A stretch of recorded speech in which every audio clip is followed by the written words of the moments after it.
শবে মিরাজ অর্থাৎ লাইলাতুল মিরাজ, যে মিরাজের রাত্রে আশ্চর্য ঘটনা, বাস্তব একটি ঘটনা। আল্লাহ রাসূল সাল্লাল্লাহু আলাইহি ওয়াসাল্লাম যখন মিরাজের রাত্রে ভ্রমণ করেন, তার সাথে কি ঘটে? তিনি যখন বাইতুল অর্থাৎ মক্কা শরীফের পাশে ঘুমিয়েছিলেন, তখন জিবরাইল আলাইহিস সালাম তখন আসেন। আসার পর আল্লাহ রাসূল সাল্লাল্লাহু আলাইহি ওয়াসাল্লামের সিনাকে ছিঁড়ে তার ভিতর থেকে রূহ যে পলব, সেটাকে জমজমের পানি দ্বারা ধোয়। এই জমজমের পানিটাকে ধুয়ে আবার সেটাকে বক্ষণ করে তাকে আল্লাহ রাসূল সাল্লাল্লাহু আলাইহি ওয়াসাল্লামকে নিয়ে যাওয়া হয় জেরুজালেমের মসজিদুল আকসায়। সেখানে নিয়ে যাওয়ার পর সেখানে আল্লাহ রাসূল সাল্লাল্লাহু আলাইহি ওয়াসাল্লাম প্রথম ল্যান্ডটা করেন, অর্থাৎ প্রথম ধাপটা তিনি এখানে থামেন। অর্থাৎ তিনি ভ্রমণ করেন কিসে? ব্রাকে। ব্রাক এমন একটা প্রাণী, সেটা হলো তার চোখের দৃষ্টিরা যত দূর যায় সে এক লাফে তত দূর যায়। আল্লাহ তাআলা ইচ্ছা করলে পারতেন যে একেবারে আল্লাহ রাসূল সাল্লাল্লাহু আলাইহি ওয়াসাল্লামকে ডাইরেক্ট নিয়ে যেতে, কিন্তু তারপর একটা ওসিলা দিয়ে বুরাকের মাধ্যমে নিয়েছে। যেমন দুনিয়াতে মানুষ যে কোনো কাজই করে না কেন, দেখা যাচ্ছে আল্লাহ তাআলা ইচ্ছা করলে সবকিছুই পারে, কিন্তু কোনো না কোনো ওসিলার মাধ্যমে আল্লাহ তাআলা প্রত্যেকটা জিনিস করে থাকেন। তাই ঠিকই এক রূপেই আল্লাহ রাসূল সাল্লাল্লাহু আলাইহি ওয়াসাল্লামকে মিরাজের রাত্রে ভ্রমণ করালেন বুরাকের মাধ্যমে। যখন মসজিদুল আকসায় গেলেন, মসজিদুল আকসায় যাওয়ার পর তখন সমস্ত নবী এবং রাসূলের ইমামতি করলেন। সেখান থেকে ইমামতি করার পর জিবরাইল আলাইহিস সালামের সাথে সঙ্গ হয়ে তিনি প্রথমে একেবারে প্রথম ভেদ করে প্রথম আসমানে চলে গেলেন। সেখানে হযরত আদম আলাইহিস সালামের সাথে দেখা হলেন। হযরত জিবরাইল আলাইহিস সালাম হযরত আদম আলাইহিস সালামের সাথে পরিচয় করে দিলেন। সেখানে কথোপকথন হলো। দ্বিতীয়তে হযরত হযরত ইয়াহইয়া অর্থাৎ ঈসা আলাইহিস সালামের সাথে দেখা হলেন। সেইখানে হযরত জিবরাইল আলাইহিস সালাম তাদেরকে পরিচয় করে দিলেন, তাদের সাথে কথোপকথন হলো। তৃতীয় আসমানে হযরত ইউনূস আলাইহিস সালামের সাথে দেখা। চতুর্থ আসমানে হযরত ইদ্রিস আলাইহিস সালামের সাথে। পঞ্চম আসমানে হযরত হারুন আলাইহিস সালামের সাথে। ষষ্ঠ আসমানে হযরত মুসা আলাইহিস সালামের দেখা এবং সপ্তম আসমানে হযরত ইব্রাহিম আলাইহিস সালামের সাথে দেখা।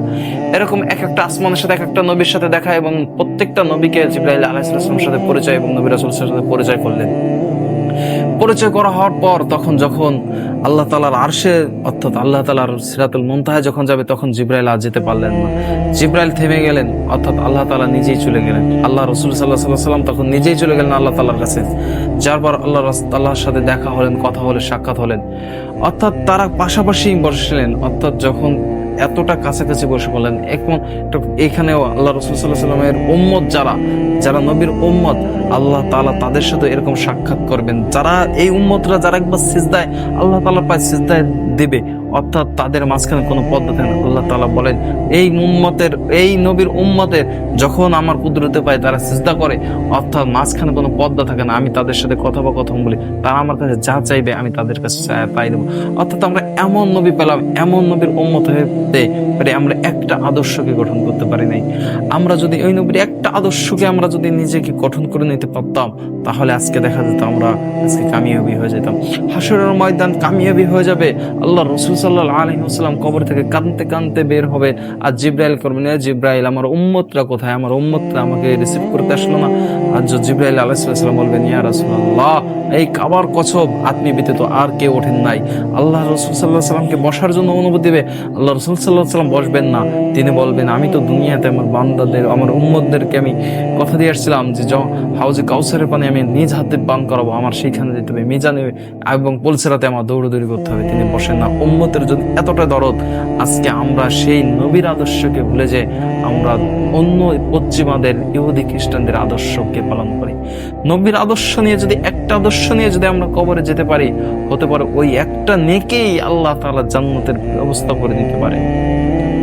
অর্থাৎ যখন এই মিরাজের রাত্রিটা যখন আল্লাহ তাআলার সাথে দেখা হলেন, জিবরাইল আলাইহিস সালাম জান্নাত এবং জাহান্নাম ভ্রমণ করালেন। জাহান্নামে দেখলেন যে অধিকাংশ নারীরা জাহান্নামী হয়ে গেছে। কেননা এই নারী কিসের কারণে অধিকাংশ নারীরা? দেখালেন যে সুদখোর, ঘুষখোর, হারামখোর, এক একজনের এক একটা শাস্তি হচ্ছে। এক শ্রেণীর নারীদেরকে দেখা যাচ্ছে তাদের উলঙ্গ করিয়া তাদেরকে শাস্তি দেওয়া হচ্ছে জ্বলন্ত আগুনের পর রাখা, হাতে লোহার, হাতে আগুনের হ্যান্ডকাপ, মুখে দেখা যাচ্ছে আগুনের বর্ষি। কারাই সব নারী? যারা স্বামীর সাথে তুচ্ছিক ব্যবহার করছেন, খারাপ ব্যবহার করছেন, অর্থাৎ স্বামীর বাড়ির জিনিস স্বামীর অজান্তেই তারা অন্য জায়গায় পাচার করে ফেলেছিল। এরকম এক একজনের এক একটা শাস্তি হচ্ছে জাহান্নামের। আল্লাহ রাসূল সাল্লাল্লাহু আলাইহি ওয়াসাল্লাম দেখে আশ্চর্য হয়ে গেলেন। তিনি জান্নাত জাহান্নাম ভ্রমণ করলেন। তিনি তিনি ফেরার পথে, অর্থাৎ যখন মুসা ফেরার পথে তিনি আমাদের জন্য নামাজ নিয়ে আসলেন। কয়েকটা 50 ওয়াক্ত নামাজ নিয়ে আসলেন। এই 50 ওয়াক্ত নামাজ নিয়ে আসার পর ফেরার পথে মুসা আলাইহিস সালামের সাথে পরামর্শ হলেন। মুসা আলাইহিস সালাম বললেন যে আত্মার নবী, আত্মার উম্মতরা এত ওয়াক্ত নামাজ পড়তে পারবে না। আল্লাহ তাআলার কাছে যান, যে আবার কমিয়ে আনেন। আবার আসলেন, আবার কমালেন। এভাবে কমাতে কয়েকবার যাইতে যাইতে 5 ওয়াক্তের নামাজ আনলেন। কিন্তু কোন ব্যক্তি যদি এই 5 ওয়াক্ত নামাজই ইহতিমামের সাথে এবং ভালোভাবে পড়ে, ওই 50 ওয়াক্ত নামাজের সব আল্লাহ তাআলা তার আমল নামায় দিবেন। তাহলে ভাবুন তো, যে 50 ওয়াক্ত নামাজ আল্লাহ তাআলা রব্বুল আলামিন 5 ওয়াক্তের ভিতরে রাখছেন। এই 5 ওয়াক্ত নামাজটা যদি আমি আপনি আদায় করি সময় মতন, আল্লাহ তাআলা আমাদেরকে 50 ওয়াক্ত নামাজের সব তার আমল নামায় দিবেন। অর্থাৎ তাহলে ভাবুন, আল্লাহর নবী আমাদের জন্য কি করেছেন। তিনি উম্মত বলে কান্না করেন। তিনি তার মৃত্যুর শেষ যাত্রায়ও তিনি বলেন, আমার উম্মতের কি হবে, আমার উম্মতের। হে জিব্রাইল, যাও আল্লাহ তাআলার কাছে জিজ্ঞাসা করে আসো, আমি দুনিয়া থেকে চলে যাওয়ার পর আমার উম্মতের কি হবে। আল্লাহ তাআলা তখন বলেন যে, হে জিব্রাইল, যাও আমার বন্ধুকে যে বলো, আমার বন্ধুকে যে বলো যে তার উম্মতকে আমি একেবারে ধ্বংস করবো না, তার উম্মতকে আমি কোনো সময় ছেড়ে দেব না। ওই নবীর আদর্শে, ওই নবীর জন্য আমি আজকে আপনি বেঁচে আছি। ওই নবীর জন্যই আমি আজকে আপনি দুনিয়াতে। এখনো আল্লাহ তাআলা গুনাহ করার পরও আল্লাহ তাআলা ডাইরেক্ট অ্যাকশন, অর্থাৎ আল্লাহ তাআলা সাথে সাথেই আযাব দেয় না। কোনো বান্দা যখন জমিনের পথে হাঁটে আর গুনাহ করে, তখন জমিন আল্লাহ তাআলার কাছে বলেন, হায় আল্লাহ, আত্মার দেয়া নিয়ামত খেয়ে, আত্মার দেয়া নিয়ামত প্রিয় সে আত্মাকে অস্বীকার করতেছে, আত্মার নাফরমানি করতেছে। আমাকে একটিবার হুকুম দিন, আমি তাকে গ্রাস করে ফেলাই, তাকে আজ্জাতের মতো আমি ধ্বংস করে ফেলাই। আল্লাহ তাআলা তখন বলে, জমিন, আমি আমার বন্ধুকে তো ওয়াদা দিয়েছি, আমি একেবারে তাদেরকে শেষ করতে চাবো না। নবীর দোয়ার বরকতে আমি আপনি এখনো গুনাহ করে এই জমিনের পর রয়েছি। হয়তো নবী যদি দোয়া না করে যেত, হয়তো এমন হতে পারতো আমি আপনি গুনাহ করার সাথে সাথে জমিন ফাঁক হয়ে যেত, জমিনের ভিতর পড়ে যেতাম, আকাশ থেকে বর্জ্যপত্র হয়ে সাথে সাথে আমি আপনি মারা যেতে পারতাম। ওই নবীর আদর্শকে, একটা আদর্শকে গ্রহণ করুন। মিরাজের, অর্থাৎ এই মিরাজের রাত্রে আপনি নফল নামাজ পড়তে পারেন, আপনি জিকির আজকার করতে পারেন, আপনি সমস্ত কিন্তু বেদাতি যে জিনিসগুলো, সেইগুলোকে আপনি মন গড়া ভাবে করিয়া আল্লাহ রাসূল সাল্লাল্লাহু আলাইহি ওয়াসাল্লামের বেদাতের পক্ষে চলে যাবেন না। অর্থাৎ আলেম ওলামাদের থেকে পরামর্শ নিয়ে, আলেম ওলামাদের থেকে জেনে নিয়ে আপনার প্রত্যেকটা আমলকে, নিজের সাথে জীবনকে বলেন, আমার নবীজির আদর্শ কেমন ছিল, আমার নবীজি কিভাবে চুল কাটতেন, আমার নবীজি হাঁটা চলা কিভাবে করতেন, আমার নবীজি কিভাবে খানা খাইতেন, আমার নবীজি কিভাবে উঠা বসা করতেন, আমার নবীজি কিভাবে চলাফেরা করতেন, আমার নবীজি কিভাবে মানুষের সাথে কথা বলতেন। যে কোনো একটা আদর্শকে নিয়ে যদি আপনি মৌতকে নিতে পারেন, একটা আদর্শ নিয়ে যদি আপনি কবরে যেতে পারেন, হতে পারে ওই একটা নবীর আদর্শতে আপনাকে আল্লাহ তাআলা মাফ করে দিতে পারে। নবীর সাথে মহব্বত হয়ে যাওয়া মানে তো আল্লাহ তাআলার সাথে মহব্বত হয়ে যায়। আপনি নবীর সাথে মহব্বত করলেন তো স্বয়ং আল্লাহ তাআলার সাথে মহব্বত হয়ে গেল। আল্লাহ তাআলাও তো বলেন, আমাকে পেতে হলে আমার বন্ধুকে ভালোবাসো, আমার বন্ধুকে ভালোবাসলে তোমরা আমাকে পেয়ে যাবা। অর্থাৎ নবীর সাথে সম্পর্ক করুন, নবীর সাথে ভালোবাসা তৈরি করুন, নবীকে মহব্বত করুন, নবীর আদর্শকে জীবন করুন, নবীর চলার পথে নবী কিভাবে চলেছেন, কিভাবে আদেশ দিয়েছে, সেইগুলোকে অনুসরণ করুন।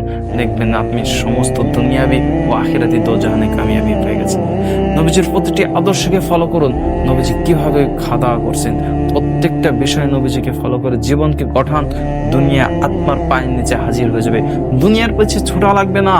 দুনিয়াকে সামনে রেখে যদি আপনি কাজ করেন, শুধু দুনিয়ায় পাবেন। কিন্তু আখিরাতকে টার্গেট রেখে যদি আপনি কাজ করেন, দুনিয়া এবং আখিরাত দো জাহানি আল্লাহ তাআলা আপনার পায়ের নিচে পৌঁছে দিবে। অর্থাৎ আপনি দো জাহানি মুক্তির ফয়সালা হয়ে যাবেন। অর্থাৎ এমন এমন ঘটনাও আছে যে যারা একেবারে গুনাহগার, শুধু নবীজির একটা আদর্শকে তারা নিয়ে মৃত্যুবরণ করছে, তাদেরকে আল্লাহ তাআলা মাফ করে দিয়েছেন। অর্থাৎ ইতিহাস খুঁজুন, ইতিহাস ঘাটুন, দেখুন নবীজির আদর্শের ভিতরে, প্রত্যেকটা আদর্শের ভিতরেই আল্লাহ তাআলা কোনো না কোনো বরকত অবশ্যই রেখেছে। আল্লাহ তাআলা অবশ্যই সেই বরকত দান করছেন। অর্থাৎ নবীজির প্রত্যেকটি আদর্শকে ফলো করতে হবে। যে নবীজি মিরাজের রাত্রে ভ্রমণ করার পরও সেইখানে যে আমাদের জন্য নামাজ আনে, সেইখানে যে উম্মতের কথা বলে, যখন এক রাত্রে, অর্থাৎ রাতের কিছু অংশে যাইয়া 7 আসমান আল্লাহ তাআলার সাথে দেখা সাক্ষাৎ করেছে, সমস্ত কিছু ভ্রমণ করে, মক্কা থেকে মসজিদুল আকসা যায়, সমস্ত নবীদের ইমামতি করে, এইসব ঘটনা করে আসার পর দুনিয়াতে যখন দুনিয়ার মানুষের কাছে বলে, দুনিয়ার মানুষ তখন বলে, নবী তো পাগল হয়ে গেছে, আব্দুল্লাহ ছেলে তো পাগল হয়ে গেছে, এতদিন আবু বকরকে পারি নেই যে নবীর থেকে আলাদা করতে, এবার আবু বকরকে পারবো আলাদা করতে। যখন আবু বকরের কাছে এই ঘটনাটা পেশ করে, আবু বকর তখন বলে যেটাকে আমার নবী বলেছে কিনা। হ্যাঁ, ইহুদের খ্রিস্টানরা তখন বলে হ্যাঁ এটা আপনার নবী বলেছে। আবার আবু বকর বলে যে এটাকে আপনার নবী বলেছেন কিনা। তখন আবু বকর বলে যে এটাকে আমার নবী বলেছে কিনা। ইহুদি খ্রিস্টানরা বলে হ্যাঁ করেছে। তাহলে আবু বকর সাথে সাথে বলে আমার নবী সত্য বলেছেন, আমার নবী সত্য বলেছেন, আমার নবী সত্য বলেছেন। অর্থাৎ সর্বপ্রথম এই ঘটনাটা আবু বকরকেই সর্বপ্রথমে আবু বকর বিশ্বাস করেন। এই জন্য তো আবু বকরকে সিদ্দিকী বলা হয়, সত্যবাদী বলা হয়। অর্থাৎ দুনিয়াতে আর যে আছেন জিন্দেগি হায়াত জিন্দেগি মৌত, আমার তো মনে হয় যে নবী ওই এখনো মদিনাতে বসে কবরের ভিতর, আমার নবী তো হায়াতের নবী না, আমার নবী তো জীবিত নবী। তিনি এখনো মনে হয় যে উম্মত উম্মত বলে কান্না করতেছেন। তিনি এখনো তো সেই তিনি হাসরের ময়দানে উম্মতকে চাবে, সমস্ত নবীগণ গুলো ইয়ানফসি সমস্ত মানুষগুলো ইয়ানফসি করবে। প্রত্যেকটা মানুষ এই প্রান্তে থেকে ওই প্রান্তে দৌড়াদৌড়ি করবে, কিন্তু আমার নবী একমাত্র সিজদায় লুটিয়া উম্মতের জন্য কান্না করবে।